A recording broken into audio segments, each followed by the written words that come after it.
Hello everyone. In this video I am going to show you how to verify Worldcoin account without Orb.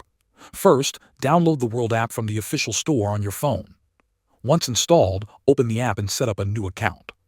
After you finish the setup, you will receive what is called an unverified World ID.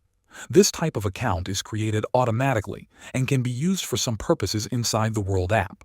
For example, you can use the wallet to hold tokens, send and receive transactions, and explore features that do not require proof of humanness.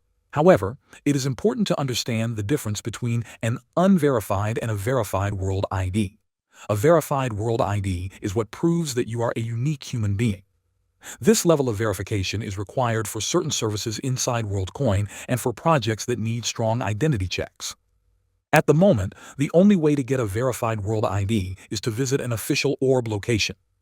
The Orb is a special device that scans your iris and confirms your uniqueness. Without visiting an Orb, you cannot upgrade to a verified World ID. So what can you do without an Orb?